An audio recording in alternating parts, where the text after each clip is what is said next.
हरे कृष्णा। ओम नमः शिवाय। प्रिय भक्तजनों, आज मैं आप सबको रमा एकादशी की कथा को श्रवण कराऊंगी। आप सबसे निवेदन है कि वीडियो के अंत तक बने रहें, प्रसन्न चित्त मन से कथा को पूरी जरूर श्रवण करें। तो चलिए कथा सुनते हैं।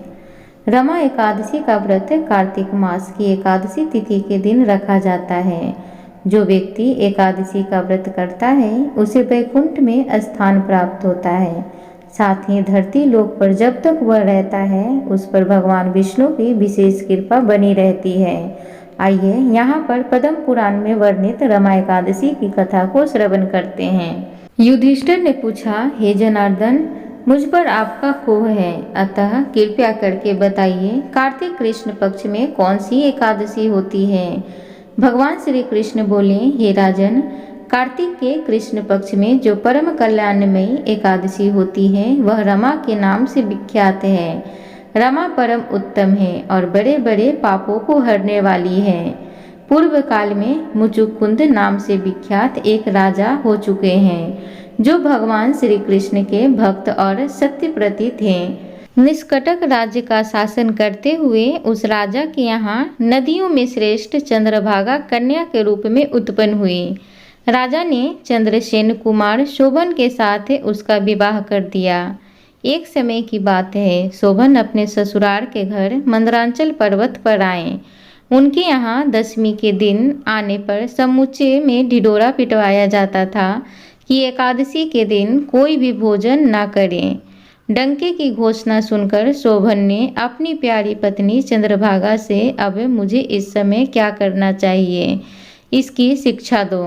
चंद्रभागा बोली, प्रभु, पिता के घर तो एकादशी को कोई भी भोजन नहीं कर सकता। हाथी, घोड़े, हाथियों के बच्चे तथा अन्य पशु भी अन्य घास तथा जल तृण का आहार नहीं करने पाते। फिर मनुष्य एकादशी के दिन कैसे भोजन कर सकते हैं। प्राणनाथ, यदि आप भोजन करेंगे तो आपकी बड़ी निंदा होगी। इस प्रकार मन में विचार करके अपने चित्त को दृढ़ कीजिए। शोभन ने कहा, प्रिय, तुम्हारा कहना सत्य है, मैं भी आज उपवास करूंगा। देव का जैसा विधान है वैसा ही होगा। भगवान श्री कृष्ण कहते हैं, इस प्रकार दृढ़ निश्चय करके शोभन ने व्रत के नियम का पालन किया। क्षुधा से उनके शरीर में पीड़ा होने लगी, अतः वे बहुत दुखी हुए। भूख की चिंता में पड़े पड़े सूर्य अस्त हो गया। रात्रि आई। जो हरि पूजा परायण तथा जागरण में आसक्त वैष्णव मनुष्यों का हर्ष बढ़ाने वाली थी, परंतु वह रात्रि शोभन के लिए अत्यंत दुखदायिनी हुई। सूर्योदय होते होते उनका प्राणांत हो गया, यानी कि उनकी मृत्यु हो गई। राजा मुचुकुंद ने राजोचित कष्टों से शोभन का दाह संस्कार कराया। चंद्रभागा पति का पारलौकिक कर्म करके अपने पिता के घर पर ही रहने लगी। नृपश्रेष्ठ, रमा नामक एकादशी के व्रत के प्रभाव से शोभन मंदरांचल पर्वत के शिखर पर बसे हुए परम रमणीय देवपुर को प्राप्त हुआ। वहां शोभन द्वितीय बेर की भांति शोभा पाने लगा। राजा मुचुकुंद के नगर में शोभा शर्मा नाम से विख्यात एक ब्राह्मण रहते थे। वे तीर्थ यात्रा के प्रसंग से घूमते हुए कभी मंदरांचल पर्वत पर गए। वहां उन्हें शोभन दिखाई दिए। राजा के दामाद को पहचानकर वे उनके समीप गए। शोभन की उस समय द्विज श्रेष्ठ शोभा शर्मा को आया जान शीघ्र ही आसन से उठकर खड़े हो गए और प्रणाम किया।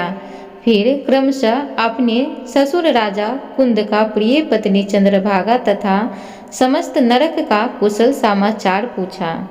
शोभन शर्मा ने कहा, राजन, वहाँ सबकी कुशल है। यहाँ तो अद्भुत आश्चर्य की बात है।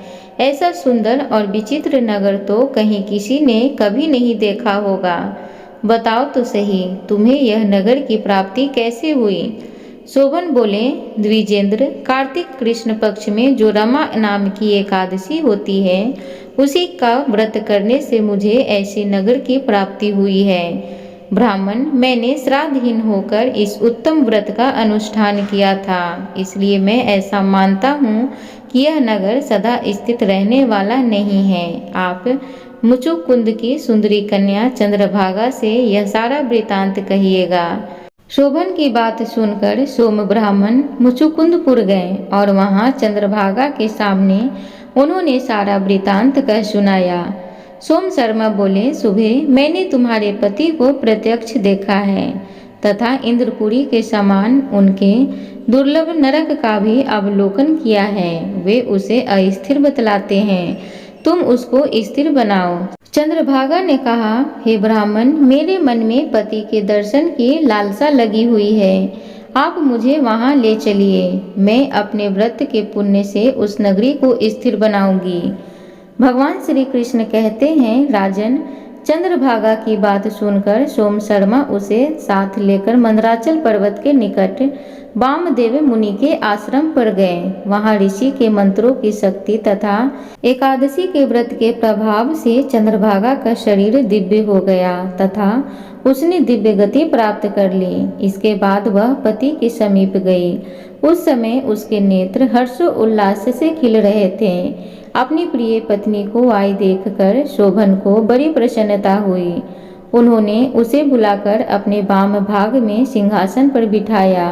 तदंतर चंद्रभागा ने हर्ष में भरकर अपने प्रियतम से यह प्रिय वचन कहा, हे नाथ, मैं हित की बात कहती हूँ, सुनिए। पिता के घर में रहते समय जब मेरी अवस्था 8 वर्ष से अधिक हो गई, तभी से लेकर आज तक मैंने जो एकादशी व्रत किए हैं, उसके प्रभाव से मेरे भीतर जो पुण्य सज्जित हुआ है, उसके प्रभाव से यह नगर कल्प के अंत तक स्थिर रहेगा तथा सब प्रकार के मनोवांछित वैभव से समृद्धिशाली होगा। नृप श्रेष्ठ, इस प्रकार रमाव्रत के प्रभाव से चंद्रभागा दिव्य भोग, दिव्य रूप, दिव्य आभूषणों से विभूषित होकर अपने पति के साथ मंदरांचल के शिखर पर विहार करती है। राजन, मैंने तुम्हारे समक्ष रमा नामक एकादशी व्रत का वर्णन किया है।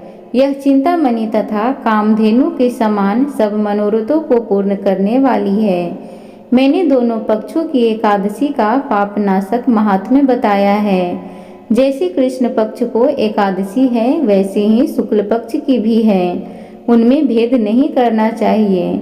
जैसे सफेद रंग की गाय हो या काले रंग की, दोनों का दूध एक समान ही होता है।